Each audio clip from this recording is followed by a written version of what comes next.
শনি আৰু গুৰুৰ ১৪২ বছৰৰ পিছত শুভ সংযোগ হৈছে। ভাগ্য জিলিকি উঠিব ৫টা ৰাশিৰ, দূৰ হ'ব সকলো সমস্যা। বৈদিক জ্যোতিষৰ গাণিনিক হিচাপ অনুসৰি ২০২৫ চনত ভগৱান বৃহস্পতি আৰু কৰ্মপ্ৰভু শনিৰ গতিৰ পৰিৱৰ্তনৰ বাবে ৫ ৰাশিৰ লোক ধনী হ'ব পাৰে আৰু এই ৰাশিৰ লোকসকলে অপৰিসীম আৰ্থিকভাৱে ভাগ্য লাভ কৰিব পাৰে।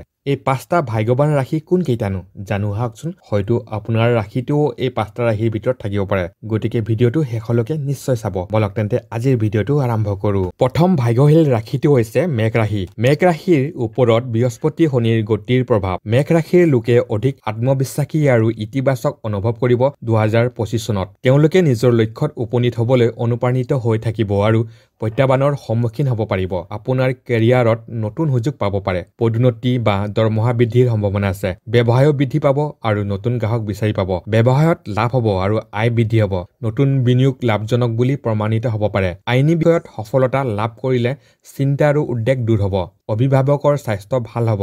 নতুন সুযোগ লাভ কৰিব আৰু নতুন সম্পৰ্ক গঢ় লৈ উঠিব পাৰে। নতুন কাম-কাজ আৰম্ভ হ'ব। স্বাস্থ্য ভাল হ'ব। শক্তি বৃদ্ধি পাব। দ্বিতীয় ভাগ্যশীল ৰাশিটো হৈছে বৃষ ৰাশি। বৃষ ৰাশিৰ লোকসকল শান্ত আৰু ধৈৰ্যশীল হৈ থাকিব। আপুনি নিজৰ কামত মনোনিৱেশ কৰি সফলতা লাভ কৰিব পাৰিব। নতুন চাকৰি এটা পাই আপুনি সফলতা লাভ কৰিব। চাকৰিৰ স্থিতিশীলতা আৰু কৰ্মক্ষেত্ৰত সন্মান থাকিব। অৰ্থনৈতিক পৰিস্থিতি শক্তিশালী হ'ব। ব্যৱসায়ৰ সম্প্ৰসাৰণ আৰু নতুন ব্যৱসায়িক সম্পৰ্ক গঢ় লৈ উঠিব। আয় বৃদ্ধি পাব আৰু আৰ্থিক লাভৰ সম্ভাৱনাও থাকিব। আইনী বিষয়ত আপুনি সফলতা লাভ কৰিব। শান্তিপূৰ্ণভাৱে সমাধান হ'ব বিবাদ। বাকী থকা কাম সম্পূৰ্ণ হ'ব। নতুন ব্যৱসায়ৰ সুযোগ উপলব্ধ হ'ব। পৰিয়ালৰ সৈতে সম্পৰ্ক আন্তৰিক হ'ব। বিবাহিত জীৱনত সুখ আৰু শান্তি থাকিব। নতুন সম্পৰ্ক গঢ়ি তুলিব পাৰি। মানসিক চাপ কমি যাব। তৃতীয়টো ভাগ্যশীল ৰাশি হৈছে মিথুন ৰাশি। মিথুন ৰাশিৰ লোকসকল অধিক যোগাযোগশীল আৰু মিলাপ্ৰীতিৰ হ'ব। নতুন মানুহক লগ পাব আৰু তেওঁলোকৰ সামাজিক সুনাম বিস্তাৰ হ'ব পাৰে। ধন উপাৰ্জনৰ প্ৰচেষ্টা সফল হ'ব। লেখা, যোগাযোগ আৰু সংবাদ মাধ্যমৰ সৈতে জড়িত লোকসকলৰ বাবে এই সময় অতি উত্তম হ'ব। নতুন চাকৰি পোৱাৰ সম্ভাৱনা আছে। ব্যৱসায়ত নতুন সুযোগ আহিব আৰু আয় বৃদ্ধি পাব। বিপণী আৰু প্ৰচাৰৰ পৰা লাভ হ'ব। আইনী বিষয়ৰ লগত জড়িত বিবাদ আপোনাৰ পক্ষত সমাধান কৰা হ'ব। স্থবিৰ আৰু নষ্ট হোৱা কামত ইতিবাচক অগ্ৰগতি হ'ব পাৰে। পৰিয়ালৰ লগত সময় কটালে মনটো সুখী হ'ব। প্ৰেম জীৱনৰ পৰা আগবাঢ়ি গৈ বিবাহৰ সম্ভাৱনা আছে। পুৰণি ৰোগৰ পৰা সকাহ পোৱাৰ পিছত মনটো সুখী হ'ব। ৪ নম্বৰ ভাগ্যশীল ৰাশিটো হৈছে কৰ্কট ৰাশি। কৰ্কট ৰাশিৰ মানুহ অলপ আৱেগিক আৰু সংবেদনশীল হ'ব।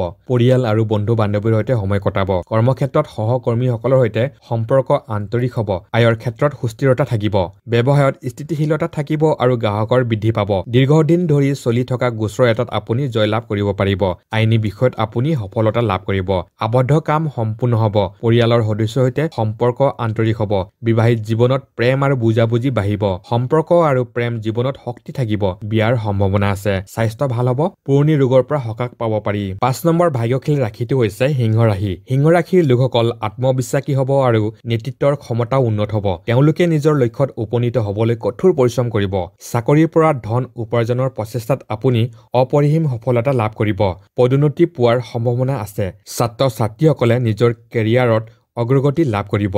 ব্যৱসায়ৰ সম্প্ৰসাৰণ আৰু নতুন ব্যৱসায়িক সম্পৰ্ক গঢ় লৈ উঠিব পাৰে। আয় বৃদ্ধি পাব আৰু আৰ্থিক লাভৰ সম্ভাৱনাও থাকিব। আইনী বিষয়ত আপুনি সফলতা লাভ কৰিব। শান্তিপূৰ্ণভাৱে সমাধান হ'ব বিবাদ। বাকী থকা কাম সম্পূৰ্ণ হ'ব। নতুন সুযোগ উপলব্ধ হ'ব। পৰিয়ালৰ সৈতে সময় কটোৱাৰ সুযোগ থাকিব। বিবাহিত জীৱনত সুখ আৰু শান্তি থাকিব। প্ৰেমৰ সম্পৰ্ক ভালে থাকিব।